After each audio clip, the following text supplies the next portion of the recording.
Nabi tidak pernah marah urusan diri, enggak.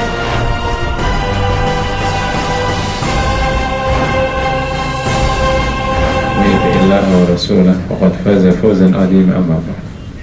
Bapak Ibu sekalian, kita bersyukur kepada Allah SWT pada siang hari ini. Allah mudahkan kita semua, ada di antara hambanya, ada kita semua yang ditempatkan pas istirahat ada di sini. Kita bersyukur, semoga ini menjadi amal soleh yang diterima Allah Subhanahu wa taala. Tema kita atau materi kita pada siang hari ini ya, mahabbah kepada Allah Subhanahu wa taala. Mahabbah kepada Allah ini oleh Imam Baihaqi ditempatkan sebagai cabang iman ke-10, persis jatuh setelah bahasan iman pada hari akhir dan seluruh prosesi hari akhir.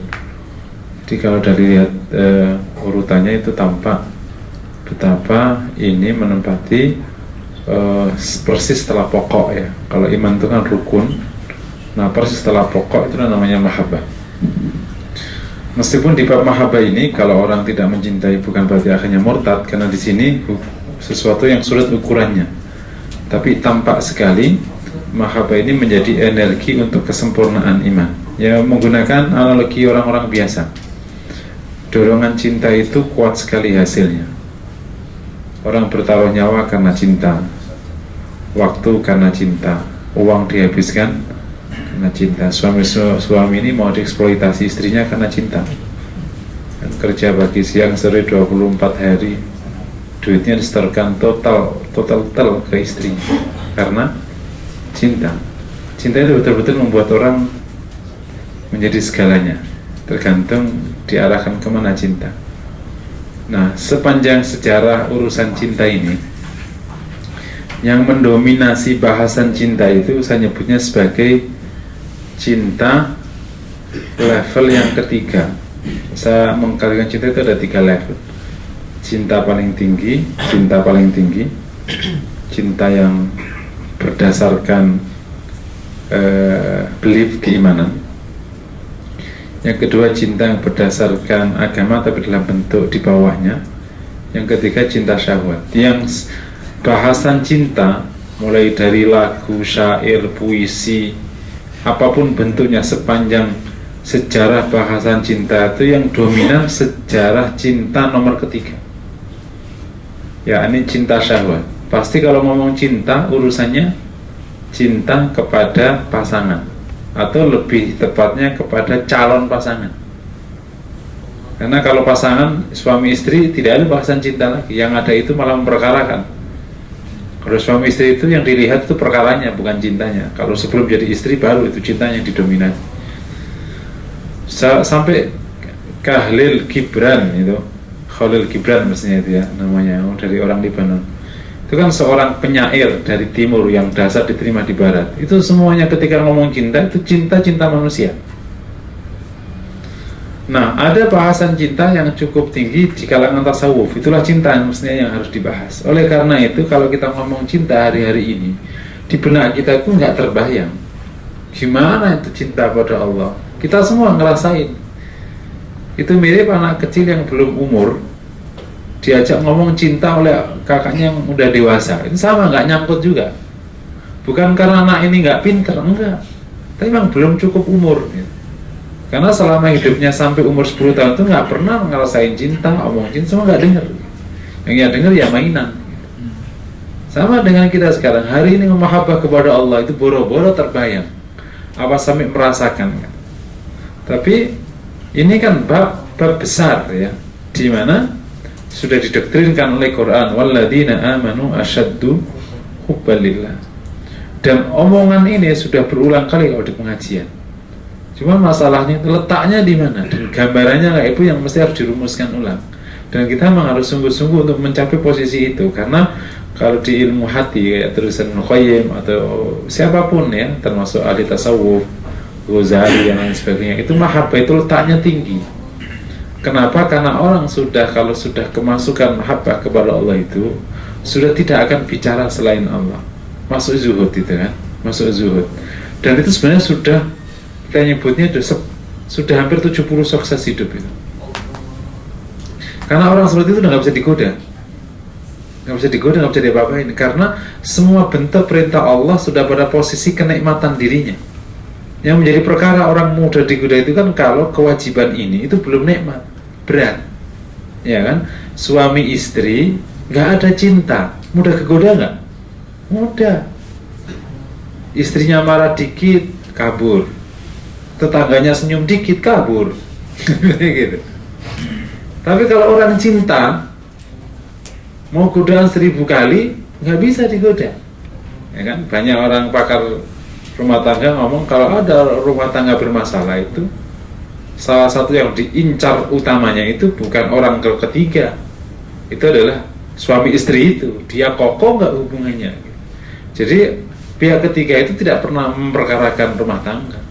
Jadi gedung itu kalau kokoh, mau ada angin 1000 nggak kenapa roboh ya, karena nggak kokoh. Jadi itu yang namanya rumus Anda tidak akan bisa mendapatkan benturan dari siapapun kecuali Anda memang compatible atau Anda acceptable dengan benturan itu. Anda tidak mungkin bisa ditipu oleh orang kalau Anda memang tidak acceptable untuk ditipu. Kalau muka ditipu oleh orang, gitu. Tapi kalau kita nggak pernah bisa ditipu, mau petipunya yang paling hebat nggak bisa ditipu, mau orangnya kokoh kok. Jadi kayak gitu kira-kira. Nah, mahabbah itu kekokohan dinding dalam iman. Kalau ada di situ nggak akan dibentur, sama siapapun nggak bisa. Nah, makanya Nabi mengatakan kan, kalau ada 3 perkara yang itu dimiliki oleh orang, dia akan mencicipi nikmatnya iman. Salah satunya jika Allah Rasulnya lebih dicintai daripada siapapun. Ini ngomongan sudah sekian puluh ratus kali kita omongkan. Cuman masalahnya justru di situ harus kita omongkan lebih banyak lagi supaya masuk di hati. Kabar buruknya lagi tadi, kita pada posisi hidup di mana mahabbah kepada Allah tidak ada benaknya di otak kita, nggak ada tempatnya. Kalau dalam bahasa marketing nggak ada positioning. Jadi orang masuk ke mall itu nggak ada tergambar produk yang kita miliki ini. Terus nyari nggak nyari. Kan harus ada positioning di sini. Nanti baru nyari. Kalau enggak ya enggak. Makanya bahkan sekarang ibadah kita jalankan enggak ada hal-hal yang berbau mahabbah, contoh kenikmatan kayak gitu. Jadi itu kalau kita bisa terus hajar nih batin sampai dapat, itu dahsyatnya luar biasa. Kita sehari ini baru bisa membicarakan. Saya misalnya sebelum Rasulullah ya, Hasan Al-Basri ya, saat-saat yang paling indah yang aku dapati dalam hidupku adalah saat ketika aku menghadap Tuhanku. Bagaimana itu paling indah menghadap Tuhannya itu? Menghadap Tuhannya itu paling indah dalam hidupnya. Bukankah paling indah itu vakansi ya? Karena hari Juni-Juli ini orang pada ingin liburan. Wah, bukankah paling indah itu makan bagi yang suka makan? Bukankah paling indah itu tidur bagi yang suka mantuan? Bukankah yang paling indah itu, bukankah ribuan orang punya keinginannya masing-masing? Tapi ini orang yang paling indah itu ketika aku menghadap Tuhanku. Untaian kata yang paling aku nikmati itu adalah untaian kata ketika aku menyebut nama Tuhan, zikir. Nah, ini sejalan dengan panduan nabinya, wa ju'ilat qurratu aini fis shalah. Keindahan wajahku, mataku itu ada di shalah. Logikanya benar. Bagaimana tidak indah ketemu yang diharap, dicintai selama ini. Maka lahirlah konsep-konsep yang dasar sekali di ilmu tasawuf itu. Yang pertama ada namanya asyauqu billah, rindu kepada Allah. Gimana rindu kepada Allah? Yang ada di benak kita sekarang ya rindu pada istri, yang masih mending. Istri rindu sama anak, rindu sama rumah, tanah air. Itu mah hari ini kita bayangin gitu. Rindu pada Allah gimana? Tapi itu ada gitu, maksudnya gitu. Kita harus paham nih konsep ini ada, dan kalau kita dapat itu dahsyat sekali. Ini saya nyebutnya dorongan mahabbah itu bisa menyempurnakan semua cabang iman. Kalau sudah ada dorongan mahabbah, dorongannya kuat sekali mahabbah. Dalam konteks sedikit ya, di level sedikit ya sahabat-sahabat itu ketika dia menyebutkannya Rasul, kalau saya meninggal sama masuk surga, ya masuk surga. Dia langsung lempar. Nah, ini mahabbahnya ke surganya. Tentu sini naik sedikit lagi akan mahabbah ke Tuhan. Ya, nah ini saya antarkan mukadimah ini lebih karena bab ini bab yang sudah berulang kali di pengajian, cuman sering tidak ditempatkan, sehingga akhirnya hanya materi keilmuan. Mahabbah itu bukan ilmu, bukan logika. Mahabbah itu perasaan. Tempatnya di hati, bukan di otak, bukan dibahas. Orang mencinta dan cinta harus taat pada Allah. Itu taat itu bukan mahabbah. Nah, sering dengar kalau bukti kalau kita mencintai Allah taat pada Allah. Taat itu bukan mahabbah, taat itu bukti. Mahabbah itu bab lain. Sama kalau suami, kalau kau mencintai, kau nafkahi dia, tapi bukan berarti nafkah itu cinta. Cinta itu ya perasaan batin itu yang ingin dekat kepada Allah. Namanya al-qurbu minallah. Wa ma yataqarrabu ilaihi abdi ahabba ilaihi, sampai akhirnya dia menjadi walinya Allah Subhanahu wa taala. Dia mau mendekat. Kenapa mendekat? Karena cinta. Mendekat, dan mendekat itu yang paling utama lewat yang fardu-fardu. Makanya sholat itu dia sukai, karena ini yang paling fardu. Dan di antara ibadah fardu yang paling utama sholat, memang iya. Maka dia menyukai sholat itu gitu. Kalau perlu kerjanya sholat. Saya jadi ingat ini kisah ini sahih tidak sahih tapi dikisahkan di sejarah Isra Mi'raj. Suatu ketika Rasulullah SAW turun setelah Isra, maka memberitakan tentang kewajiban sholat. Rasul mengatakan, berapa ya Rasulullah? 5. Senang sahabat, tapi Rasul menceritakan awalnya 50. Tapi saat ketemu Musa bolak-balik, akhirnya disuruh minta keringanan, akhirnya diberikan oleh Allah 5. Dan di buku Isra Mi'raj bahkan di 5 pun Nabi Musa masih meminta Rasulullah untuk naik kembali. Nggak kuat umatmu kecil-kecil, umatmu gede-gede aja nggak kuat. Tapi Rasul sudah tidak sanggup lagi untuk meminta keringanan, maka turun 5. Ada seorang sahabat yang menarik, ya Rasulullah, kenapa tidak kau biarkan saja 50? Terus, karena kalau itu perintahnya 50, jadi kita tidak perlu kerja. Kerjanya salat doang. Nanti Allah kasih rezeki kita kayak Bani Israil dikasih manna wa salwa. Karena tugasnya sholat doang. Kan gak mungkin Allah nyuruh-nyari duit uang tugasnya kan. Sholat 50 kalau bagi 24 jam berapa kali per menit? Berapa itu? Berarti kan per setengah jam sholat. Kapan kerjaannya? Nah, itu yang dicari sama sahabat tadi. Kalau kerjanya sholat, jadi kita gak usah mikirin nyari duit, ditanggung langsung dari Tuhan. Manna wa salwa. Setiap pagi buka pintu rumah ada makanan, udah selesai urusannya, nggak ribet-ribet itu. Ujung dari semua itu mau nyari makan, tak? Ya udah. Nah, rumah tinggal kasih luk jadi rumah. Mungkin nggak tahu beritanya. Tapi ini kisah ini di Isra Mi'raj ini ya sahih tidaknya demikianlah dikisahkan ya. Artinya ya situasi orang cinta itu situasi batin yang ingin dekat. Al-qurbu minallah. Situasi asyauqu billah, rindu kepada Allah. Rindu ini diisyaratkan oleh surat atau ayat firman Allah di wa may yarju liqa'a rabbi falyamal amalan salihah, yang berharap bertemu Allah.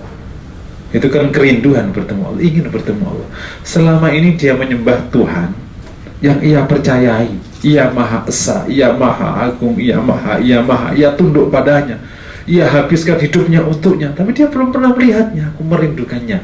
Makanya nikmatnya orang di surga itu bukan makan minum, bukan bidadari yang putih sekali, yang tulangnya tampak dari kulitnya transparan, itu bukan itu kan. Itu kan selalu dibayangkan anak-anak muda itu, tapi ia dikasih kesempatan oleh Allah untuk melihat Allah SWT. Itu karena itu kerinduan. Dan nanti kalau antum kaji di kajian tasawuf, itu yang dicari oleh para aulia. Yang dicari itu kenikmatannya, dia nggak bicara kenikmatan surga seperti tentu semua kenikmatan gitu. Tapi kan yang paling tinggi namanya ru'yatullah, melihat Allah. Innakum satarawna rabbakum, kata Rasulullah. Kalian akan melihat Rabb kalian. Itu kenikmatan yang paling tinggi yang dicari sama orang-orang baik. Karena selama ini dia habiskan waktunya untuk zikir, menyebutnya, gak pernah melihatnya. Selama ini dihabiskan hidupnya untuk beribadah, menyembah padanya, ditundukkan kepalanya berulang ratusan ribu kali untuk menyembah Tuhannya itu. Ia merasakan nikmat-nikmatnya, tapi belum pernah melihatnya. Ia merindukannya. Nah, dapat di surga kelak. Itu nikmat yang paling besar. Itu jadi ada asyauqu billah, dikonsep pada asyauqu billah. Nah, orang yarju ya ingin bertemu. Suasana batin yang damai ketika ada di sisinya. Itu namanya konsep al-unsu billah. Itu yang diisyaratkan oleh Nabi, wa ju'ilat qurratu aini fis shalah. Jadi ada, dia merasa damai ketika dekat dengan Allah, dan Allah itu dekat. Itu diisyaratkan oleh firman Allah, ala bi dzikrillahi tatma'innul qulub. Kenapa ada ketenangan? Ya karena dia suka. Hati itu nggak jauh beda. Itu kan bab di hati itu ada potensi cinta, tinggal diarahkan kemana cintamu gitu. Kalau diarahkan ke cinta syahwat, ya engkau akan di situ tempatmu. Nah, selama ini cintanya di situ. Maka ketika dia berzikir, orang-orang baik itu tenang, ya karena cinta. Ada dua ketenangan sebab utamanya kan. Bisa karena ketenangannya itu karena mahabbah, bisa ketenangannya karena thiqah billah. Itu dua kemungkinan. Karena percaya kepada Allah, karena dia punya masalah dan sebagainya, nyebut zikir, insya Allah Allah akan tolong. Itu thiqah billah. Atau ketenangannya karena di atasnya, karena dia mencintai ternyata, maka dia pas nyebut, pas al-unsu billah, damai dengan Allah subhanahu wa ta'ala. Nah, kalau sudah bayangkan ya, sudah dekat, berharap tadi, terus damai gitu. Kira-kira adakah kemungkinan hamba ini untuk menjauh dari Allah? Kenapa dia menjauh? Karena kalau dekat itu ribet, sumpah. Itulah hamba-hamba yang sedang digoda. Tampak sekali betapa cepatnya kita ingin keluar dari sholat. Tampak sekali. Karena hati belum punya tempat. Nanti sholat tarawih kita lama banget imamnya, la ilaha illallah. Hai orang hebat, kenapa kau ketemu oleh Tuhan, ketemu Tuhanmu, dan seakan-akan kau membencinya? Enggak, aku enggak membencinya. Tapi kenapa kau tidak mau lama-lama ketemu dengan dia? Nah, itu kan bahasanya gitu. Nanti kalau kita bisa angkat, udah dahsyat sekali. Jadi dia ada kedamaian kalau menghadap Allah subhanahu wa ta'ala. Maka itulah yang menjadi rahasia kenapa sholat itu khusyuk. Nah, khusyuk itu sebenarnya khusyuk itu kan basicnya mahabbah kepada Allah. Basicnya bukan fokus pikiran. Fokus pikiran itu dampak dari mahabbah. Basicnya itu mahabbah. Terus nanti naik menjadi tunduk, takut. Terus naik menjadi tunduk, naik menjadi tak berdaya, naik menjadi hancur tak berdaya. Itu khusyuk. Sehingga benar-benar ketika menghadap Allah itu benar-benar seorang hamba yang mencintai Allah yang maha agung. Jadilah dia khusyuk kepada Allah SWT. Oke, ini namanya mahabbah kepada Allah. Semoga ini cerita, meskipun hari ini kita nggak mau bayangkan diletakkan di mana di hati kita ini, karena saking penuh sesaknya urusan besi, urusan bata, urusan kertas, kerjaan dan lain sebagainya kan, urusannya itu di hati ini isi sesak, apa isinya itu setiap pagi dan sore. Maka ini harus ada tempatnya di benak kita, di hati kita. Jangan dijejalkan sampai mendapatkan tempat, bahwa ada tempat namanya mahabbah, sebagaimana dalil yang disebutkan walladzina amanu asyaddu hubbalillah. Orang-orang mukmin itu besar sekali cintanya. Itu namanya cinta ya, cinta. Nah, dampak dari cinta atau konsekuensi dari cinta pertama itu taat. Ini yang disebutkan oleh salah satu ulama salaf namanya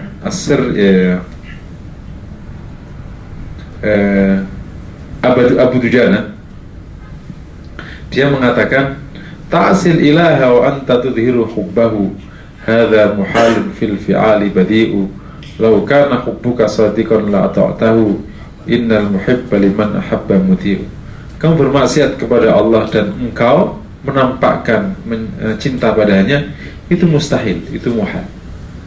Kalau kau cintamu itu benar kepada Allah, kau pasti taat padanya. Karena sebenarnya orang yang mencintai itu taat pada yang dicintai. Jadi konsekuensi pertama, cinta kepada Allah itu taat pada Allah. Itu sejalan dengan, di konteks yang sedikit berbeda, in kuntum tuhibbunallah fattabi'uni yuhibbukumullah. Jadi harus taat kepada Allah dan Rasulullah. Ini itu Rasulullah ya. Jadi ya Allah Rasulnya sama aja. In kuntum tuhibbunallah. Jadi kalau ada bahasa cinta tapi nggak ada ketaatan, berarti nggak ada cinta. Itu akhirnya kita bisa katakan orang yang maksiat itu sebenarnya sedang tidak ada cinta kepada Tuhannya, nggak ada. Dan itu dorongannya kuat. Orang mencintai tidak mungkin mengecewakan. Makanya kalau kita sedikit agak jauh ya bicara maksiat, di mata orang yang sudah memasuki wilayah seperti ini, maksiat itu pendekatannya bukan pendekatan hukum, dosa besar, dosa kecil gitu, tidak begitu urusannya. Ya ini kan dosa kecil nggak apa-apa lah, nanti juga dihapus dengan wudhu gitu. Tidak begitu urusannya. Tapi urusannya adalah siapa yang kau maksiati. Kalau dengan bahasa mudah, siapa yang kau kecewakan. Tentu ini nggak pas ya bahasa ini ya. Siapa yang kau maksiati? Allah. Makanya sahabat-sahabat itu ketika selesai zaman Rasulullah, ketika dia hidup di masa tabi'in ya, sahabat-sahabat itu berkata kepada mereka-mereka yang tabi'in, dulu hal-hal sekarang yang kau anggap ringan itu dulu waktu zaman Rasul sudah kami anggap besar. Ini tergantung cara pandangnya. Orang yang cara pandang cinta itu membuat perselisihan sedikit itu bagi dia perkara besar. Tapi kalau orang yang membenci, perselisihan sedikit belum apa-apa, kecuali sampai kemudian tampar-tamparan baru selesai. Suami yang sangat mencintai pasangannya, begitu pasangannya ngomong gitu sih, oh dia sedih, kenapa sih kamu kecewa? Dia takut kehilangan, betul ya? Seorang ayah yang sangat mencintai anaknya nggak mau salaman sama dia di pagi hari, wah dia merupakan perkara besar. Ya, ada anak nggak mau salaman, karena dia sangat mencintai anaknya. Tapi kalau orang tidak menyukai, lah boro-boro nggak salaman. Kalau perlu kabur silakan, juga nggak suka. Cara pandang ini membuat akhirnya cinta membuat orang sangat taat luar biasa kepada Allah. Dan taatnya seperti yang saya sampaikan di bab awal-awal bab makna keberislaman ya. Itu taatnya bukan luar saja, tapi luar dalam. Dan salah satu musibah keberislaman akhir setelah ini itu adalah dijeratnya orang muslim taat dalam formalitas, bukan taat totalitas. Taat formalitas, gaung taat formalitas itu lebih kokoh daripada taat totalitas. Formalitas sih yang luaran itu. Orang melihat soleh itu melihatnya berapa dia jamaah, berapa dia khatam Quran kan, bukan hanya itu gitu. Harus naik kelas di atasnya. Iya, jadi dengan kacamata cinta itu akhirnya orang didorong untuk taat dalam konteks yang jauh lebih baik, berkualitas. Dan akhirnya memandang maksiat bukan dari sudut hukum murni yang akhirnya membuat orang ringan dalam hukum, tapi justru dalam tataran yang sangat-sangat tinggi. Nah, kita mengalami kasus yang seperti itu, yang seperti katakan sahabat tadi ya. Sahabat kan dulu hal-hal yang sekarang kau anggap ringan itu dulu waktu zaman kita bersama Rasul, kata sahabat itu berat sekali. Kayak hari inilah. Tahun 70-an, saya masih ingat betul ya, karena ya, saya mendapatkan tempatnya di daerah pesantren ya. Saya tuh tidak pernah lihat namanya wanita pakai lipstick sampai umur 18 itu. Di tempat saya itu wanita pakai lipstick itu mohon maaf ya, wanita tidak baik gitu. Ini adalah apa yang saya punyai di otak saya. Karena lingkungannya kanan kirinya kayak gitu, nah tinggal di daerah pesantren. Sampailah tahun 90 itu saya di Jakarta kan, mau kuliah itu. Saya ke IKIP, saya nanya, Pak IKIP mana gitu kan. Ada ibu-ibu nanya, anu mas, mungkin kasihan ya, saya lugu banget dari kampung ya gitu. Aku dituntun, dia ikut turun bis, terus dituntun mas itu loh, terus dituntun gitu. Itu aku ketakutannya luar biasa, ngapain sih ini orang gitu, kan dia pakai lipstick gitu. Ayo bayangin maksudnya apa. Coba sekarang coba, dari itu kan tahun 90 ya, sandingan sekarang kan sudah mulai biasa. Artinya hal-hal yang dulu itu berat, sekarang udah ringan. Dulu orang-orang namanya cowok cewek papasan ya, kalau di tempat aku dulu itu nggak ada. Jadi kalau ada cewek ketemu cowok itu pasti muter, pasti ceweknya muter jalan, nggak mungkin ketemu dia, nggak mungkin. Kalau sampai ada cewek disapa sama cowok, itu nanti yang diamuk itu ceweknya, itu maknya itu nggak terima. Kalau ada anak perempuannya disapa sama laki-laki, karena dianggap kamu kasih angin apa dia, gitu. Masih ingat betul itu. Ibu saya marahin kakak saya gara-gara dia disenyumin sama laki-laki pas lewat dari pondok gitu. Ngapain dia kamu? Kenapa dia senyum sama kamu? Saking ketatnya gitu. Tapi hari ini kagak. Kalau nggak nabrak malah nggak mantap. Kamu dari mana? Gitu. Wah, betul. Saya ketemu ada Uni Bro ya, anak Surabaya. Ustadz, saya itu kalau ketemu teman-teman anak SMA itu nggak enak banget Ustadz. Apalagi kalau ada suami. Karena sampai hari ini kalau ketemu saya itu pipi saya dicomot-comot sama teman-teman saya SMA. Lu kok begitu, kenapa? Ya nggak tahu, mereka kayak gitu kan. Ya mereka biasa banget. Itu kenapa? Ini karena kacamatanya hukum yang membuat akhirnya menjadi ringan itu. Nah, kan bisa kecil. Ya pakai istighfar, sodako, nebus dosa, kok secara Nasrani. Tapi kalau kacamata cinta, taatnya itu mendalam. Seperti kata para ulama, jangan engkau lihat besar kecilnya dosa, tapi lihatlah siapa yang kau langgar aturannya. Allah. Kalau dia murka, habiskan. Dia nggak suka, habiskan. Nah ini cinta itu akhirnya mendorong itu. Jadi memang akhirnya taatnya itu tidak seperti taat-taatan formalitas yang penting datang terus jalani selesai, seperti bahasa kita sekarang yang penting gugur kewajiban. Enggak, dia taat memang karena dia menikmati ketaatan itu. Itu kan salah satu rahasia kenapa sudah sekian lama kita berislam. Bahkan kebangkitan Islam juga lama kan. Kebangkitan Islam itu kan dari tahun, katakan kalau basicnya itu merdekanya negara-negara Islam tahun 45-an ya, itu bersamaan ya, Mesir, Indonesia, Malaysia kan dengan Islam itu. Tapi kenapa keberislaman enggak? Karena memang terjebak di pendekatan hukum murni. Yang penting orang taat, jadi orang tidak menikmati ketaatannya. Makanya memang, nah itu kemudian harus dikembangkan. Jadi kamu ulangi ya, dampak dari cinta ini kalau ada itu ketaatannya itu seperti itu, suasana batin ketaatannya. Jangan nyebutnya ketaatan yang totalitas. Yang kedua, dampak dari itu adalah dampak dari itu kita akan berjuang dan berkorban untuk meraih ridhanya Allah atau cintanya Allah. Cinta itu pasti akan ada pengorbanan, ada perjuangan. Nah itu ingatlah salah satu firman Allah SWT di surat, ini kalau bahasa surat saya suka lupa ya, Al-Isra apa? Wa man yuti'illaha wa rasulahu fa ulaika ma'al ladina an'ama Allah 'alaihim minan nabiyyin was-siddiqin wasyuhada'i was-salihin wa hasuna ulaika rafiqa. Ini Al-Isra 65 ya. Semoga tidak salah ya. Barang siapa yang taat kepada Allah dan Rasulnya, maka mereka bersama para nabi, syuhada, salihin, siddiqin, syuhada dan as-salihin wa hasuna ulaika rafiqa. Jadi yang mendapatkan kenikmatan Allah di kelak akhirat kelak itu 4 golongan ini: nabi, syuhada, siddiqin, dan selebihnya enggak. Nah, ternyata kalau kita perhatikan urut-urutan 4 itu, salah satu rahasia yang menempatkan urutan itu adalah tingkat pengorbanan dan perjuangan. Nabi adalah orang paling hebat karena hidupnya total untuk Tuhannya. Dia nggak mikir untuk dirinya. Betul? Nggak ada. Makanya Nabi tidak pernah marah urusan dirinya. Nggak ada. Karena bagi Nabi udah nggak ada urusan pribadi. Hidupnya sudah ia hibahkan, kalau bahasanya orang zakat, sudah diwakafkan untuk Tuhan. Sudah. Dia baru marah kalau urusan Tuhan.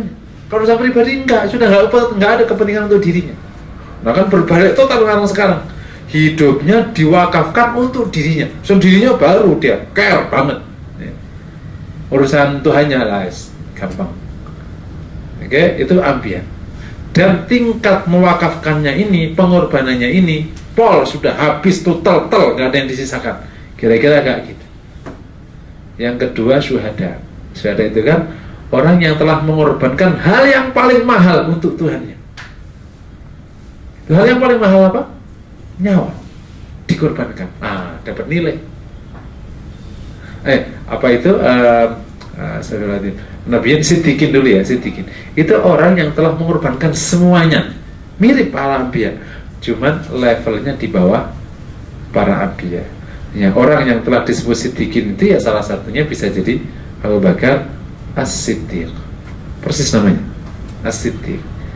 Dia yang, kalau siddiq itu kan dalam tafsirnya itu kan orang yang telah membenarkan omongan dan niatnya, karena dia niat berislam, umpamanya dibuktikan, dia total dihabiskan. Cuman tentu standarnya di bawah para nabi. Yang nomor 3 syuhada, orang yang mengorbankan hal yang paling mahal.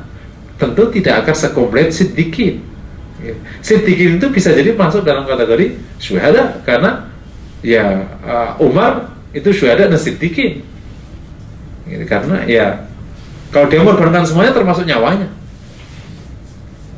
Syuhada bisa jadi tidak mengorbankan sebanyak yang dikorbankan sama siddiqin. Nah yang terakhir sholihin, ya sudah, pengorbanannya ala kadarnya, tentu di bawah syuhada. Nah ini mulai bertingkat-tingkat. Kalau sekarang kita letaknya di mana? Hanya ada 4 kategori yang masuk kenikmatan Allah di akhirat kelak. Nabiyyin tidak tahu, mustahil, nggak boleh. Siddiqin ngelamun, kita masuk siddiqin ngelamun lah. Syuhada lah boro-boro. Hari ini syuhada, yang pasti demo doang naik syuhada. Gitu, mati syahid, syahid amanina ngomong gitu. Ya, tapi ya semoga Allah kasih ya. Yang nomor 4 ini kemungkinan terbesarnya. Nah tapi persoalannya sekarang introspeksi, masuk nggak kita disolihin ya, lewat hidup kita yang kayak gini ini ya. Ini yang saya katakan fitnah hidup di zaman akhir, memang harus diakui. Kemarin saya ngisi materi Madzhab 4 di salah satu acara di Depok ya. Nah saya dapati kisah Imam Syafi'i. Ini kisah orang-orang dulu ya. Ya kita, kenapa kita ke orang dulu nggak kayak orang barat? Nah, karena kita punya orang dulu yang hebat, orang barat nggak punya. Nah, gitu aja logikanya. Nah, Imam Syafi'i itu apal kitab Muwatta. Pernah lihat kitab Muwatta? Hadis Muwatta? Belum? Hadis singkat? Hadis Muwatta ya. Hadis yang ditulis oleh Imam Malik, namanya Al-Muwatta. Termasuk kitab hadis awal-awal itu. Itu sebelum Musnad Imam Ahmad. Itu persis setelah Zuhri, termasuk kitab hadis yang paling awal. Bukhari belum lahir, belum apa. Nah, Imam Syafi'i itu apal Muwatta itu ngapalinya 9 malam. Kitab Muwatta itu satu kitabnya itu segini. Nah, kalau dijilid, ya. Itu ngapalnya. Kita baca saja, baca doang, sebulan aja belum tentu tamat, sebulan belum tentu tamat. Ini dia ngapal 9 malam. Umur 15 Imam Syafi'i jadi mufti. Mufti umur 15 itu di Mekah. Yang katakan ya Allah padat sekali hidupnya. Gitu, padat sekali. Dan pada waktu turun ke rumahnya Imam Ahmad suatu ketika, semalam itu menyelesaikan 250 masalah. Nah itu saya lihat, saya akan megang konsultasi Republika, saya jawab soal sehari belum tentu dapat 10. Ini semalam 250. Wah, lah tak kok saya encer kayak begitu, subhanallah, gitu ya, padat sekali. Nah ini yang saya katakan, hidup kita seakan-akan kayak hebat. Kalau udah padat sekali, kalau pagi misalnya kagak, isinya kosong, habisnya jalan 6 jam, gitu kan, 2 jam di kantin, kosong, gak ada isinya, padatnya itu tampak padat. Isinya kosong, 6 jam kereta. Gimana kayak isi, nggak ada isinya. Padat ngomong baca ini, baca koran. Ya koran isinya kan kayak gitu. Kalau nggak orang tengkar, orang aja itu isinya tengkar urusan cewek, tengkar urusan kekuasaan. Nggak ribet apa tuh baca, karena kan juga enak juga tuh baca. Mau nggak dibaca gimana, masa dia kosongan. Dibaca urusnya tengkar, urusan kekuasaan, urusan cewek, urusan muter semua pembohong. Ini nggak jelas. Jadi nah, kita bayangkan solihina di saat hidupnya Imam Syafi'i seperti itu, lihatlah ungkapannya. Kenapa sangat Imam Syafi'i? Kan dia punya ungkapan yang mengkhawatirkan untuk kita. Uhibbu solihina walastu minhum. Saya mencintai orang soleh dan saya tidak termasuk mereka. Loh, hidupnya padat kayak gitu bukan orang soleh. Nah lalu kita siapa dong? Bayangin, dia modalnya mencintai orang soleh. Dia itu megang cinta kepada orang saleh. Persis yang disampaikan Nabi kan, dia seorang sahabat bertentang hari kiamat. Nabi jawab, apa kau siapkan? Si sahabat ini mengatakan, ya Rasulullah, saya tidak menyiapkan dengan banyak puasa, dengan tidak banyak sholat, tapi saya siapkan mencintai Allah Rasulnya. Anta ma'aman ahbabta, engkau bersama yang kau cintai.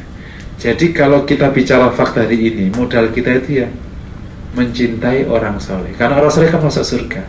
Mungkin nanti kita gondelin orang soleh di akhirat kelak. Namanya suwargo nunut neraka, nerokoknya luput, luput cokatut. Itu betul tak akhirnya. Kita lihat kualitas ibadah, kebaikan, sedekah kita berapa, sedekah kita berapa sih, sedekah kita itu per bulannya berapa? Nggak banyak. Makanya akhirnya di sini kalau orang itu mau meraih surga dengan amal soleh nggak bakal dapat. Apalagi kita zaman akhir. Itu yang namanya bab tawakal kan ya. Tawakalnya orang yang banyak dosanya, banyak kekurangannya, ditawakalkan nasibnya di akhirat kelak kepada Allah. Ya Allah, sudah, ini hambamu nggak punya apa-apa, tapi mohon jangan pernah adab kami. Aku serahkan diriku padamu. Nah, kita kelasnya di situ, dah nyerah aja pada Allah Subhanahu wa Ta'ala. Iya, kalau melihat amal soleh nggak ada. Itu tawakal nomor 4 kan itu. Tawakal nomor 4 itu kelas nomor 4 tuh. Tawakalnya hamba-hamba yang tidak banyak kebaikannya. Tapi ya dia harus dapat kebaikan. Caranya apa? Ya pasrah aja. Ibarat suami nggak punya duit, tapi tidak ingin pisah sama istrinya. Ini mah mohon maaf, aku nggak punya itu sudah, tapi tolong ya jangan ceraikan aku ya, jangan pergi dari aku ya. Serah, yang penting pokoknya jangan kamu pergi dari aku. Serah kamu ngomong apa aja terserah. Gitu. Nah kan kasihan nih orang, nah insya Allah nih masuk surga. Gitu. Dengan izin Allah SWT. Tapi ngandelin itu, namanya ngandelin kasih sayang Allah, ngandelin belas kasihan Allah SWT. Itu betul. Dan ketika Abu Nawas itu hidup tahun berapa gitu? Hidup di abad ke-5 Hijrah. Abu Nawas itu kan orangnya abad ke-3 Hijrah. Karena Harun al-Rasyid itu bersama dengan Imam Malik. Itu akhir abad kedua, masa abad ketiga, akhir abad kedua. Itu Abu Nawas itu kan temannya Harun al-Rasyid. Itu masih abad baik kan? Abad kedua itu kan abad baik gitu, sampai abad ketiga. Itu saja Abu Nawas mengatakan ilahi lastu lil firdaus si ahla wala aqwa ala jahim. Itu tahun itu. Gimana tahun sekarang? Masa suatu ketika pas Idul Fitri yang lalu ya, saya ketemu kiai saya di Jepara. Dia ini kemudian yang saya yakini, yang saya kagumi agamanya. Bapak kiai ini itu hitam sekali matanya. Karena kalau dia bangun itu hampir separuh malam. Jadi pernah tinggal di rumah saya itu. Jam 12 belum tidur. Iya nggak mau tidur sih gitu. Saya kesediakan kamar kan, nggak usah, aku di depan aja gitu. Kok di sini gitu banyak nyamuk. Aku punya penggawean. Ternyata aku injen, nggak tidur. Dan itu hidupnya. Pak Kiai ini ngomong ke aku gini. Pada waktu saya bicara masalah hukum-hukum yang berkembang. Gimana hukumnya ini kalau orang proyek di dewan, di apa itu di dinas, itu kan muter nggak bisa dihindari, gitu kan? Kalau dinas nggak minta ke kontraktor, nanti dinasnya ngasih duitnya ke dewan gimana? Gitu kan? Nanti nggak ada proyek, proyek nggak bisa jalan, gitu kan? Nah kalau misalnya dewan nggak minta duit ke dinas, dia ngasih konstituennya dari mana? Diminta terus proposal gitu.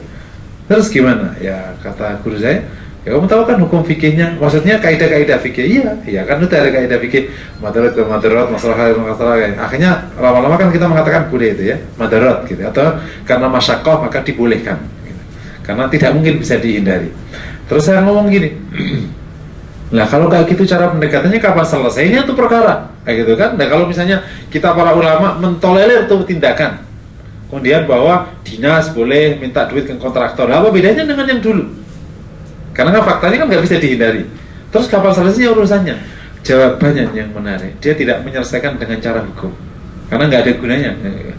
Kan kamu udah tahu uang pemerintah dari zaman dulu itu syubhat, kenapa masih dibahas?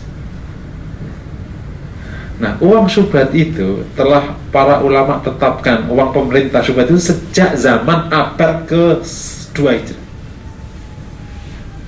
Mulainya pecah kongsi ulama dengan umara.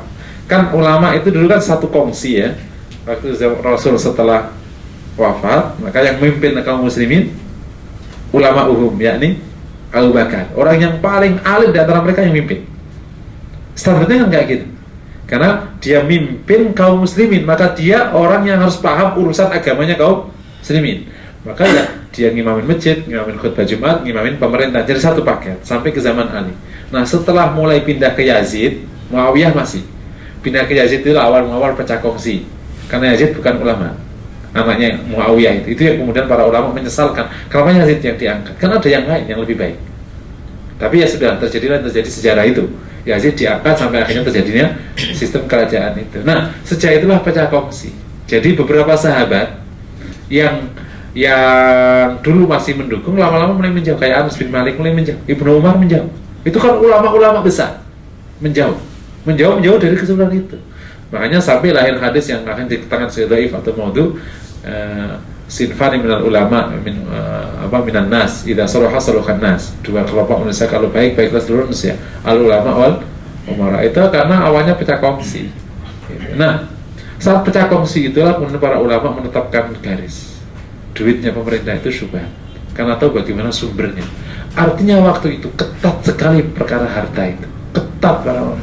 Dan ketatnya harta itu memang di zaman Abu Bakar ketat, di zaman masih awal-awal itu ketatnya luar, karena yang memimpin ulamanya. Nah sekarang lama-lama seperti yang saya ceritakan tadi, itu kan mulai longgar, akhirnya selautan semuanya boleh akhirnya. Alasnya standar, madorot, masyakko, berat, sulit dihindari, gimana lagi, nah, semuanya. Ya ini akhirnya kalau pendekatan hukum, silakan pendekatan hukum, banyak pendekatan hukum. Tapi kalau sudah pendekatan ini, mahabbah kepada Allah ini, engkau akan beradu argumentasi dengan nurani. Oke, you boleh ngomong ini madorot, masyakko. Apakah benar madorot, masyakko, hai manusia yang hebat? Apakah bukan karena cintamu pada dunia sehingga kau membenturkan diri menjadi madorot? Apa harus seperti itu? Dan lain sebagainya. Bukankah itu kerakusanmu akan dunia sehingga kau mengatakan itu madorot, itu masyakko, itu berat, tidak bisa dihindari? Kenapa bisnis di tempat itu? Kenapa bisnis di tempat yang lain? Itu kan pertanyaan yang muncul karena dia sangat mencintai, sehingga perjuangan pengorbanan untuk Tuhannya itu bisa maksimal. Ini hanya bicaranya kalau pendekatannya mahabbah kepada Allah. Jadi buktinya itu ketaatan, perjuangan dan pengorbanan. Nah, ini semua saudaraku adalah sebuah pelajaran yang super penting. Meskipun hari ini kita baru bisa, orang aja bilang melongo ya pokoknya baru, oh gitu. Semua sayang, semua kita semua baru. Tapi semoga suatu saat kelak kita bisa merasakan. Karena ini satu kepastiannya, kita harus merasakan itu. Kita ingin pada saat dalam hidup kita yang kita cicipi sebagai sebuah kenikmatan iman, saat sujud itulah kita nggak mau bangkit-bangkit gitu. Saking nikmatnya kita menghadap Tuhan kita berbicara apa saja, bermunajat apa saja. Itulah kenikmatan, itulah awal-awal cinta. Saat kita berzikir itu dahsyat, saat kita ada di jalan Allah itu dahsyat. Nah kalau sudah kayak gitu, hidup ini ada satu pilihan, kebaikan.